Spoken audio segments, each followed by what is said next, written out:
Today, climate change protections are in peril on Capitol Hill, as experts warn that the Trump administration is leaving Americans vulnerable to deadly summer heat waves.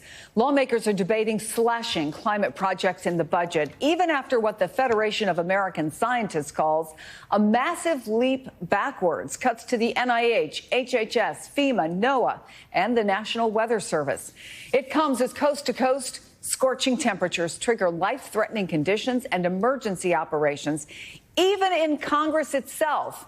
Senate Minority Leader Chuck Schumer had to be hospitalized for dehydration. Some hallways went dark at the Capitol. Staffers discouraged from using lights, TVs, even elevators in an effort to save energy costs as the outdoor heat index hit 105.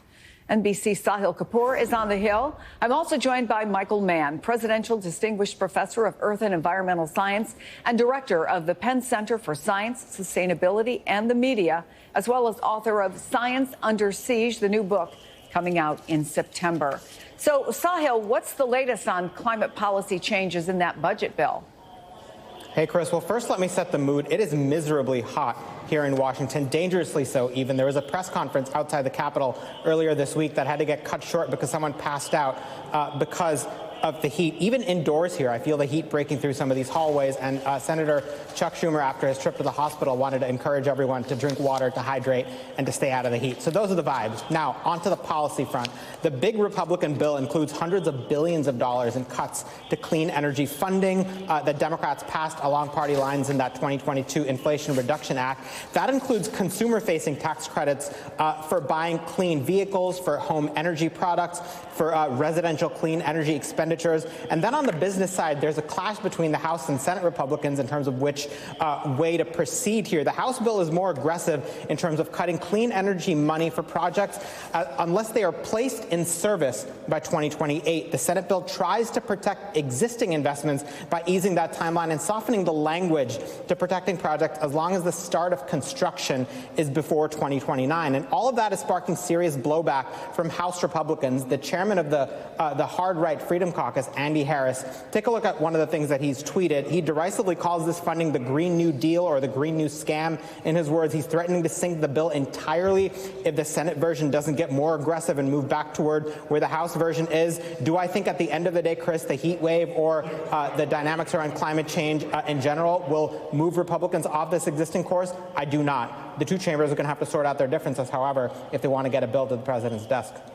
So, Michael, one heat expert who lost research funding in the recent cuts said, in contrast to our handling of hurricanes and wildfires, he believes the fight against heat was already a losing battle. Extreme heat is responsible for the majority of weather-related deaths. So how closely are you watching what Congress does with this budget?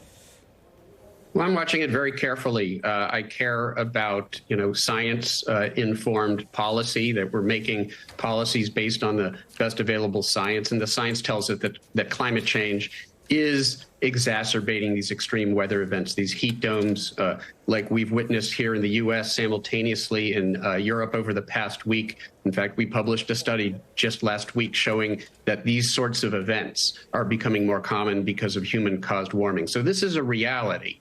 And rather than debating energy policy, at the very least, we need to see the president and Congress addressing the disastrous impact of these extreme heat events. And as you say, they're actually cutting programs. These aren't even climate programs. These are just programs to help vulnerable communities deal with extreme heat, like this community that we have in Philadelphia, a very large, vulnerable frontline community that has to deal with the direct health consequences of these extreme heat events.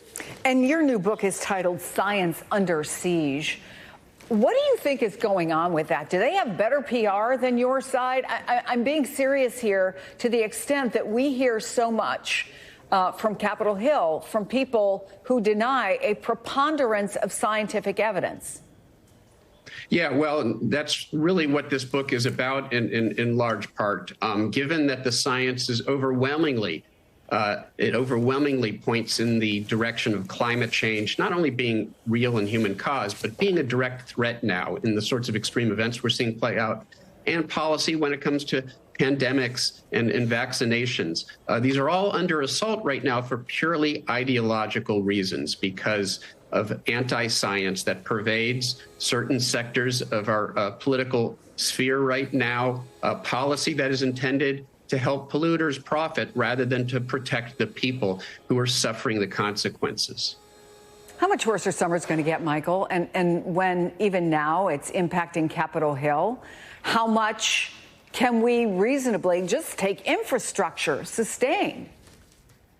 Yeah, well, you know, they say that when you see the tip of the iceberg, it's already too late. The Titanic learned that the hard way. And that's sort of what we're seeing. It's more than the tip of the iceberg. And what's telling us is there is a shrinking window of opportunity. It still exists for us to move dramatically away from fossil fuels towards clean energy so that we can prevent the continued heating of the planet. Look, some of these impacts are sort of locked in, and we're going to have to deal with that. We're going to need policies that provide the means for greater resilience to deal with the consequences of the increased climate risk we already face. But we can prevent it from getting much worse if we act now in the United States and we join together with other countries to get the sorts of global action that we need to see. Michael Mann with a new book coming out this fall. Thank you so much. It's always good to have you on the show.